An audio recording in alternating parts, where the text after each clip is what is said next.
Hunger changes how people judge one another, and it narrows the future to the next meal. This story begins in a season when survival mattered more than allegiance, and mercy carried more weight than banners.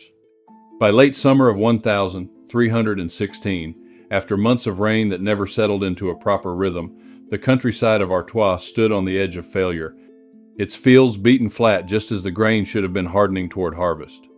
The land around the villages between Arras and Saint-Omer was usually dependable.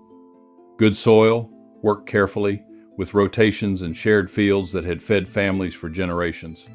But this year the rain came too often and at the wrong moments. Seed rotted in the ground. What sprouted grew thin and pale. When the sickles finally came out, there was less to cut than anyone could remember.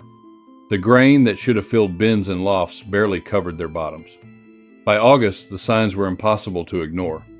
Fires burned shorter in the evenings, not for warmth, but because fuel cost effort and effort required food. Women stretched pots of pottage with leaves gathered from hedges and field margins.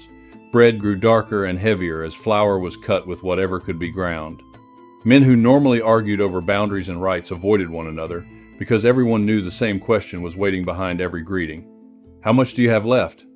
Children showed the famine first. Their limbs thinned, their bellies swelled. They learned to sit still, not from discipline, but from weakness. Crying took energy, and energy was scarce. Parents watched them closely, measuring each mouthful, each swallow, and telling themselves that things might still turn before winter arrived. The wider world offered little comfort. This was not a local failure, but part of a broader collapse that stretched across much of northern Europe. Roads carried rumors faster than grain. Markets with nothing to sell, travelers turned away, livestock dying from hunger and disease. Even towns struggled to provision themselves.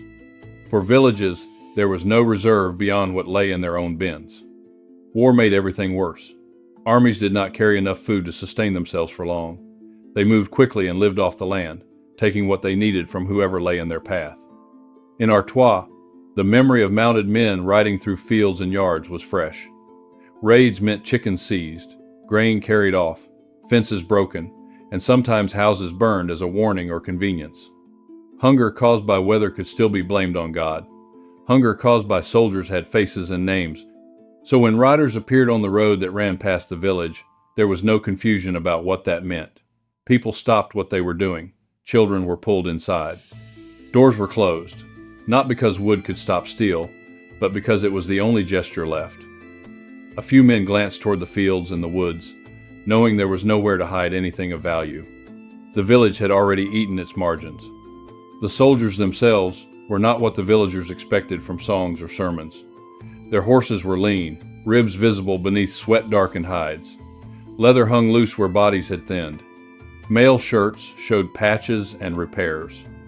These were men who had been moving for weeks, sleeping where they could, eating what they found.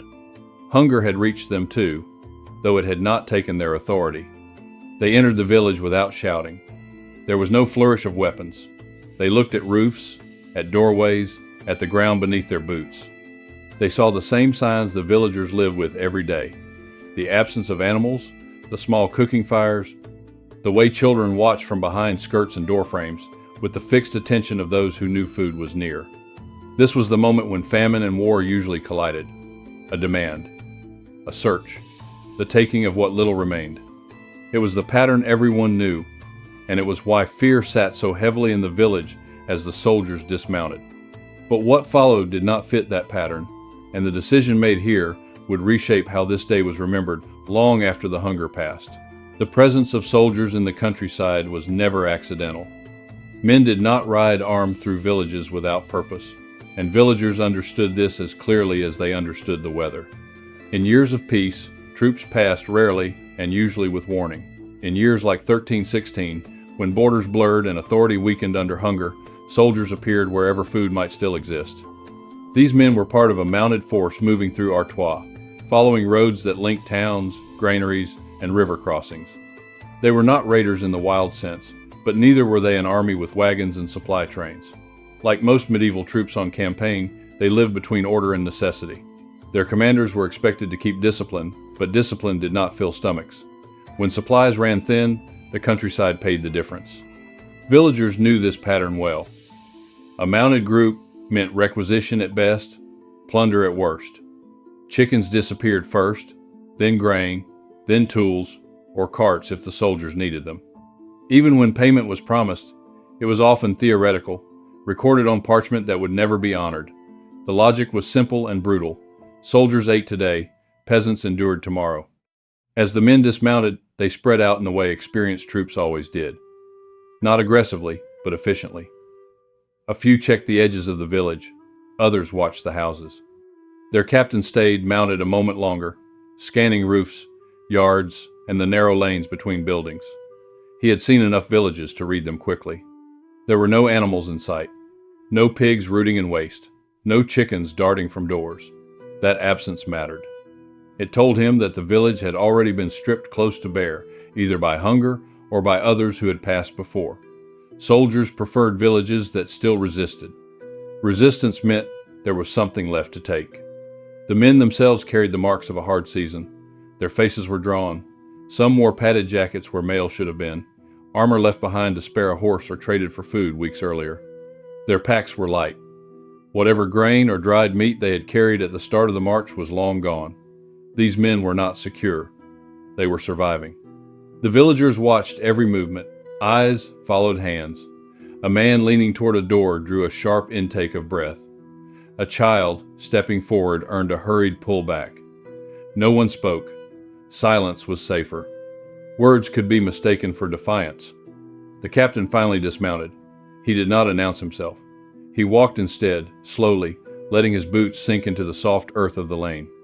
He looked at doorways, at cooking fires, at the ground where grain might have spilled if there had been grain to spill. And then he looked at the children. There were several of them gathered near one house, too tired to scatter properly. Their clothes hung loose. One leaned against a wall for support. They did not cry. They stared. Hunger had taught them that sound wasted strength. This was not sentiment. Medieval commanders were not trained to be moved by pity, but they were trained to calculate. A village with nothing left could not support soldiers tomorrow. Taking its last food would leave only sickness and corpses behind. Disease followed famine closely, and disease killed soldiers as readily as peasants. The captain spoke quietly to one of his men, then to another. There was no public debate. Orders moved down the line in short sentences. Packs were loosened. A sack was set down in the open where everyone could see it. That too mattered. Visibility prevented panic. Bread came out first. Hard loaves, dark with rye and barley, not generous portions, but real food. A cooking pot was placed on a low fire, already carrying thin pottage, meant for the men themselves. Saltfish followed, split with care so that no one piece could be called excess. The villagers did not rush forward. Years of caution held them back. They waited for confirmation, for anger, for the correction that always came when hope appeared too early. None came. The captain nodded once. That was enough. What happened next was not chaos, but collapse. Knees buckled. A woman sank down where she stood, hands over her mouth. A man turned away sharply, staring at the ground as if he had dropped something important. Children reached for food with both hands and stopped shaking as they ate. The soldiers watched without comment. They did not smile. They did not linger. They knew this moment was temporary. War had not paused. Hunger had not ended. But for this village, for this hour, the expected order of things had broken. Yet mercy given in passing often carried consequences, and the weight of this decision would not end when the soldiers mounted up again. What happened in that village was not kindness in the modern sense, and it was not charity. It was a decision shaped by experience, constraint, and calculation, made by a man who understood both hunger and authority. Medieval commanders were judged less by ideals than by outcomes. A captain who lost control of his men risked more than disorder. He risked mutiny, desertion, and the slow collapse of his unit. Hungry soldiers became unpredictable. They fought poorly, disobeyed more readily, and carried disease with them. Keeping men alive and moving was not a moral question. It was the work itself. This group had been on the road long enough to know what famine looked like. They had passed through villages where food was hidden well, and through others where nothing remained. They had seen what happened when soldiers stripped a place to the bone. The land did not recover quickly. The people did not recover at all. A dead village could not feed anyone tomorrow. The captain's choice began with that reality. The village offered no surplus. There were no animals to seize, no barns heavy with grain. Whatever remained inside the houses would not last a week, even if untouched. Taking it would not strengthen the column. It would only weaken the road behind them. There was also discipline to consider. Allowing men to plunder freely created problems that did not end when the village was left behind. Quarrels broke out over shares. Drunkenness followed if ale or wine was found. Time was lost. The road grew longer. In a season like this, delay could kill as surely as battle. So the captain used what control he still had. He made the distribution visible and limited. Food came from the soldiers' own stores, not from the village. That mattered. It kept the act contained. It prevented arguments over ownership. It allowed him to set a boundary his men would accept. The children were central to this choice, though not in the way later generations might imagine. Feeding them did not require large portions. A small amount had an immediate effect. It steadied them. It stopped the shaking. It reduced the risk of sickness that could spread through close quarters. In practical terms, it cost less than feeding adults and achieved more. The villagers' reaction confirmed the captain's reading of the place. There was no resistance, no rush to seize more than was offered. Hunger had already broken any illusion of strength. People accepted what was given and stepped back. Order held. For the soldiers, this moment passed quickly. A mouthful of bread shared was still a mouthful lost. They could not stay. They could not repeat this everywhere. The road demanded movement, and movement demanded food. The captain knew this was an exception, not a rule. Still, exceptions mattered. Medieval warfare was not governed only by written codes or chivalric ideals. It was shaped, day by day, by men making choices under pressure. Restraint was rare not because it was unknown, but because it was expensive. It cost food, it cost time, it cost explanation. The men mounted again soon after. Packs were retied, straps were checked. The village watched them go in silence, not daring to speak until the sound of hooves faded down the road. No promises were made. No names exchanged. Nothing was recorded. What remained was not gratitude in any formal sense, and not forgiveness. It was something quieter and harder to explain. The villagers had seen the expected order of things pause, just briefly. They had learned that even in a season defined by taking, a different choice could still be made. For the captain, the decision would likely be forgotten by nightfall, replaced by the next calculation, the next village, the next problem of supply. For the villagers, it would settle into memory alongside the hunger itself, tied to faces and actions rather than dates. Yet, the weight of that moment did not fall evenly, and its meaning would change as the villagers tried to understand what it had cost them to accept help from the enemy. The moment the soldiers stepped back, the village stopped holding itself together. Hunger had already done its work quietly over months, but this was where it finally showed itself in the open. People did not rush the food. They did not grab or shout. Instead, they hesitated, as if waiting for a correction that never came. In famine years, relief often arrived with conditions or punishment. Aid could be withdrawn as quickly as it appeared. The villagers had learned not to trust sudden reversals of fortune. When it became clear the food would not be taken back, bodies reacted before minds did. Knees buckled. A woman lowered herself to the ground without realizing she was doing it. Another covered her face, not to hide tears, but because she could not control them. Men who had stood through raids and losses without speaking turned away sharply, ashamed of what was happening to them in front of armed strangers. Hunger stripped away pride long before it stripped away strength.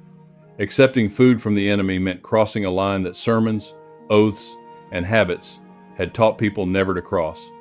These were the men blamed for burned fields elsewhere, for neighbors displaced, for sons taken into service or buried without ceremony. And yet, here they were, holding out bread. Children felt the change first. They ate quickly but not greedily, as if instinct told them this moment might not last. The shaking stopped. Eyes lost their sharp, hollow focus. One child leaned against a wall and slid down to sit, chewing slowly now, energy returning by degrees. Parents watched closely, counting bites, calculating how long this relief might hold.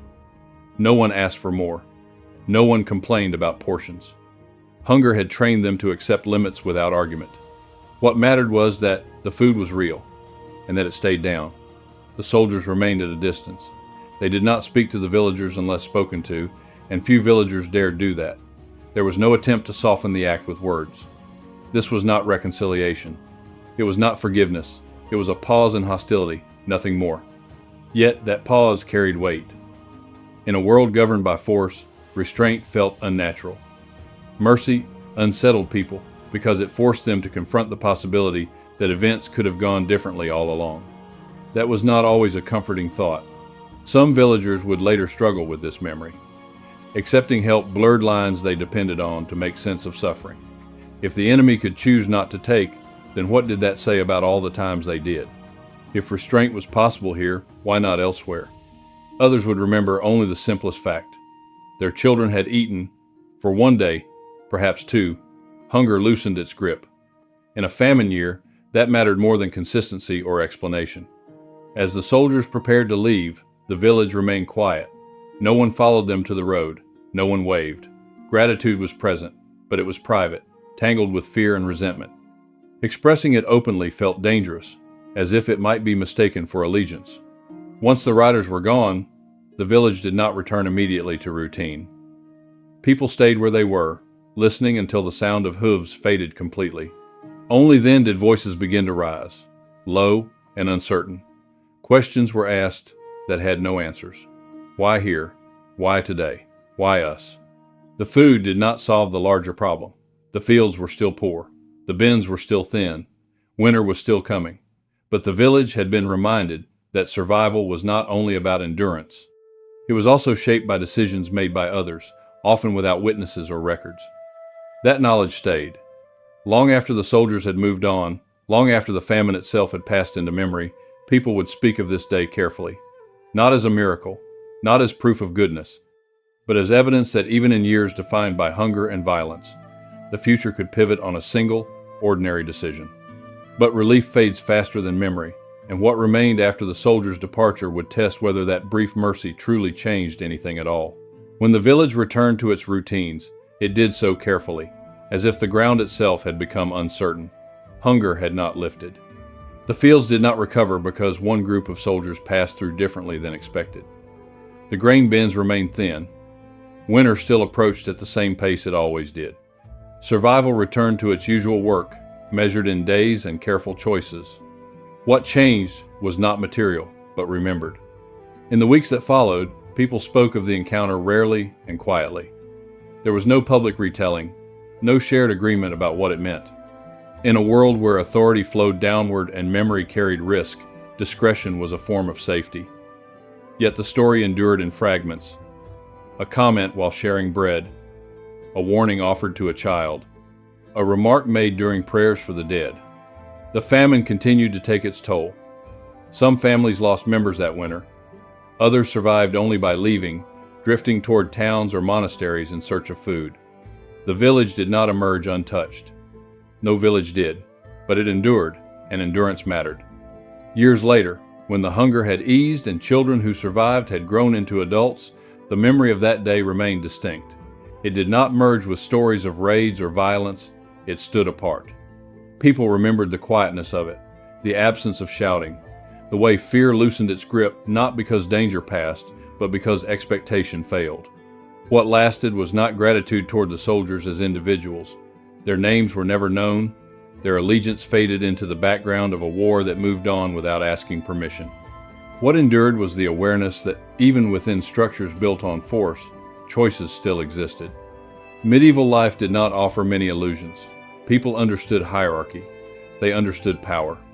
They understood that survival often depended on decisions made far above them, by men who would never know their names. But moments like this one complicated that understanding. They introduced uncertainty into a system that usually presented itself as fixed. For the villagers, that uncertainty carried a lesson. Hunger was not only a natural disaster. It was shaped by movement, command, restraint, and timing. War did not always destroy through violence alone. Sometimes it destroyed by taking food, and sometimes, rarely, it paused by not taking it. This did not make the soldiers heroes. It did not redeem the war. It did not erase what hunger had already done. But it showed that responsibility could still be exercised under pressure, and that restraint, though costly, was possible. Such lessons mattered because medieval people lived close to consequence. They saw cause and effect daily, in weather, in harvests, in decisions made at the wrong moment. They knew survival was fragile. They also knew it was shaped by human action as much as fate. When later generations looked back on the famine years, they would remember the suffering more than the exceptions. They would speak of hunger, of death, of fields that failed, and authorities that struggled to respond. But in this village, one memory persisted, alongside those larger truths. Not because it was grand, but because it was personal. The children who ate that day lived long enough to understand what had been given to them. Not salvation, time. Enough time to endure another season. Enough time for weather to turn. Enough time for chance to intervene. That is often how survival worked in the medieval world. Not through dramatic rescue, but through narrow margins and brief reprieves. Through decisions that bought time rather than certainty. This story matters because it reminds us where history truly lives. Not only in treaties and battles, but in moments when ordinary people encountered power and saw it hesitate. If we want to understand the past honestly, we have to pay attention to those moments. They show us not how the world was supposed to work, but how it actually did, one decision at a time.